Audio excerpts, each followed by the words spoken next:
தமிழ்நாடு தஹீத் ஜமாத் காஞ்சிபுரம் மாவட்டம் சார்பாக 9 இடங்களில் பக்ரீத் திடல் தொழுகை நடைபெற்றது.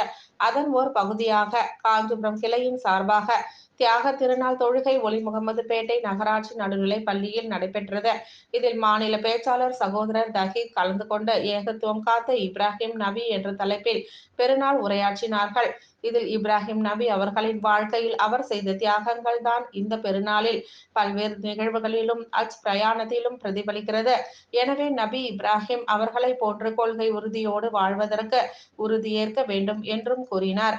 நபி இப்ராஹிம் ஓர் அழகிய முன்மாதிரி எனும் வடிவில் இப்ராஹிம் நபி அவர்களின் கொள்கை உறுதியையும் சேவை மனப்பான்மையையும் அனைத்து இஸ்லாமியர்களும் பின்பற்றும் வகையில் 10 மாத தொடர் பிரச்சாரம் செய்வதற்கு தமிழ்நாடு தஹீத் ஜமாத்தின் சார்பாக முடிவெடுத்துள்ளதாகவும் கூறினார்.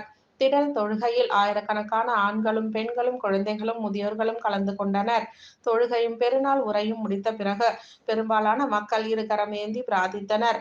ஒருவருக்கொருவர் வாழ்த்துக்களை பகிர்ந்து கொண்டனர். இதில் காஞ்சிபுரம் மாவட்ட துணை செயலாளர் அன்சாரி, மருத்துவரணி சர்புதீன், காஞ்சிபுரம் கிளை தலைவர் சாகுல் அஹ்மீத், செயலாளர் யூசுப், பொருளாளர் பாசில், TNTJ காஞ்சிபுரம் கிளை தலைவர் ஷாம் சாகுல் அஹ்மீத், ஊடக பொறுப்பாளர் சபேதார் உள்ளிட்ட பலர் கலந்து கொண்டனர்.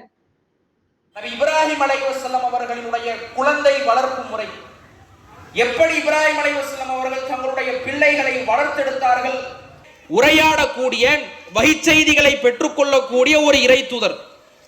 அந்த மாமனிதருடைய மகன் இஸ்மாயில் அலைஹிஸ்ஸலாம் இஸ்ஹாக்கால் தேர்ந்தெடுக்கப்பட்ட ஒரு நபி. எப்பேற்பட்ட ஒரு குடும்பத்தை, எப்பேற்பட்ட ஒரு வாரிசு முறைகளை, வழித்தோன்றல்களை என்பதை இந்த வரலாற்று நிகழ்வின் மூலம் நம்மால் தெரிந்து கொள்ள முடிகிறது. அவ எந்த அளவுக்கு இப்ராஹிம் அலைஹிஸ்ஸலாம் அவர்கள் தன்னுடைய வழித்தோன்றல்களை மிக சிறப்பான முறையில் வார்த்தெடுத்திருக்கிறார்கள் என்பதை நம்மால் புரிந்து கொள்ள முடிகிறது. அப்படியா ஒவ்வொரு இஸ்லாமியர்களும் சிந்திக்கணும். ஏன்னா நபிகள் நாயகம் ஸல்லல்லாஹு அலைஹி வஸல்லம் என்ன சொன்னாங்க தெரியுமா? பிள்ளைகளும் இயற்கை மார்க்கத்தில் தான் பிறக்கிறது. ரசூலுல்லாஹ் எப்படி சொல்றாங்கன்னா, எல்லா பிறக்கும்போது சாராய பாட்டோட பிறக்கலாம், சிகரெட் டப்பாவோட பிறக்கலாம், பெண்களை தவறாக பார்க்கக்கூடிய எண்ணத்தோடு பிறக்கலாம். அல்லாஹ்வுடைய தூதர் சொன்னார்கள், எல்லா பிள்ளைகளும் இயற்கை மார்க்கத்தில் பிறக்கிறது. பிள்ளை வழி கெட்டு போகிறான், வழி மாறி அலைஹிஸ்ஸலாமுடைய வளர்ப்பு இன்றைக்கு நமக்கு மிகப்பெரிய ஒரு படிப்பினையாக இருக்கிறது. எப்படி கேட்டாங்க இப்ராஹிம் அலைஹிஸ்ஸலாம்? ரப்பி ஜஅல்னி முகீமஸ் ஸலாத் வ மின் துர்ரி என்று இப்ராஹிம் அலைஹிஸ்ஸலாம் கேட்டார்கள்.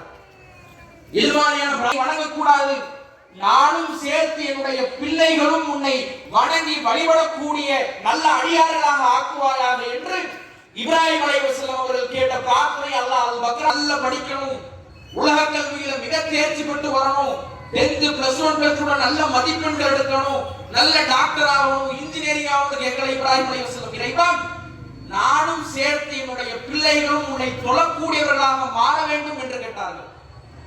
சிறு பிரயாணத்திலிருந்து பாலக பருவத்திலிருந்து இப்ராஹிம் அலைஹிஸ்ஸலாம் அவர்கள் தன்னுடைய பிள்ளையை வணக்கசாலியாக வளர்த்தார்கள். இன்னைக்கு அந்த நடைமுறை போகணும், பதருக்கு முன் சொன்னது தொடங்கணும், வணக்கத்துல சரியா இருக்கணும். எத்தனை பெற்றோர்கள் நம்முடைய பிள்ளைகளை இப்ராஹிம் அலைஹிஸ்ஸலாம் அவர்கள் வளர்த்த முறையில வளர்க்கணும். இன்னைக்கு இருக்கக்கூடிய வளர்ப்பு முறைகள் எப்படி இருக்கு தெரியுமா? சொந்தக்காரங்களிடத்துல பிள்ளைகளை எப்படி AR ரஹ்மான் மாதிரி பாட்டு படிப்பான் என்றுதான் நம்முடைய பிள்ளைகளை சொந்தக்காரங்களுக்கு, மாமாவுக்கு, மச்சானுக்கு, சாச்சாவுக்கு, பெரியத்தாவுக்கு இப்படி சாலையில நடந்து போக முடியல. ஆளாளுக்கு என்ன செய்யறாங்கன்னா, ஒரு கேமரா ஸ்டாண்ட் முன்னாடி வச்சுட்டு போன் அதுக்கு மேல வச்சுட்டு டான்ஸ் ஆடிட்டு இருக்கலாம். என்னடா ஒரு மாதிரி விகாரமா வித்தியாசமா பண்றீங்கன்னு கேட்டா, ரீல்ஸ் பண்றோம், டப் ஸ்மாஷ் பண்றோம், டிக்டாக் பண்றோம். வீடியோ காணொளிகள் எல்லாம் நீங்க பார்த்திருக்கலாம். ஹிஜாப் அணிந்து கொண்டு புர்காவை போட்டுக்கிட்டு நடு ரோட்ல அவ்வளவு ஆண்கள் நடந்து போறான். நமக்கெல்லாம் சாலையில ஒரு டீ குடிக்கிறதுக்கு வெக்கமா இருக்கும், சாப்பிடுறதுக்கு வெக்கமா இருக்கும். நடு ரோட்ல நின்று ஹிஜாப் அணிந்து கொண்டு ஆடக்கூடிய கலாச்சாரத்தை, பண்பாட்டை யார் கற்றுக் கொடுத்தது? அதுக்கு யார் இடம் கொடுத்தது? எப்படி நம்முடைய பிள்ளைகளை யோசிச்சு பாருங்க. நிலாவை காட்டி சோறுற்ற காலம் போய் இன்னைக்கு யூடியூப்ல என்ன பாட்டு ட்ரெண்டா இருக்கு, உடனே பிள்ளைய தட்டுல சோத்த போட்டு அதை பிசைஞ்சு உம்மாக்கு முதல் வேலை என்ன தெரியுமா? பாட்டு லேட்டஸ்டா வந்திருக்கு, விஜய் பாட்டு வந்திருக்குதா, அஜித் பாட்டு வந்திருக்குதா, இந்த சினிமா கூத்தாடியுடைய பாட்டு வந்துருக்குதான் முதல்ல அதை ஓபன் பண்ணி புள்ள கையில கொடுத்து அதுக்கப்புறம் தான் பிஸ்மில் அந்த இப்ராஹிம் அலைஹிஸ்ஸலாம் அவர்களுக்கு இருக்கிறது. வத்தஹல்லாஹு இப்ராஹிம கலீலா, அல்லாஹ் இப்ராஹிம் அலைஹிஸ்ஸலாம் அவர்களை உற்ற தோழனாக ஏற்படுத்தி கொண்டான். இன்ன இப்ராஹிம கான உம்மத்தன், இந்த இப்ராஹிம் ஒரு மனிதர் அல்ல, அவர் ஒரு கூட்டம், அவர் ஒரு சமூகம். ஃபத்தபிஉ மில்லத இப்ராஹிம ஹனீஃபான், நேரிய வழியில் நின்று போராடிய நபி இப்ராஹிம் அலைஹிஸ்ஸலாம் உடைய மார்க்கத்தை நீங்கள் பின்பற்றுங்கள் என்கிற வார்த்தை வர்ணனைகளோடு ஏராளமான சிறப்பு அம்சங்கள் நபி இப்ராஹிம் அலைஹிஸ்ஸலாம் அவர்களுக்கு திருமறை குர்ஆனில் முழங்கப்பட்டிருப்பதை நம்மால் பார்க்க முடிகிறது. நினைவுபடுத்தக்கூடிய விதத்தில் பண்டிகையாக கொண்டாடுவதுதான் யுஹப்பிதானி யுனஸ்ஸிரானி யுமஜ்ஜிசானி, அவர்களை யூதர்களாக கிறிஸ்துவர்களாக நெருப்பு வணங்கிகளாக அவர்களை வழிகெடுத்து விடுகிறார்கள் என்பதை அல்லாஹ்வுடைய தூதர் சொன்னார்கள். பிறக்கிறது கிடையாது.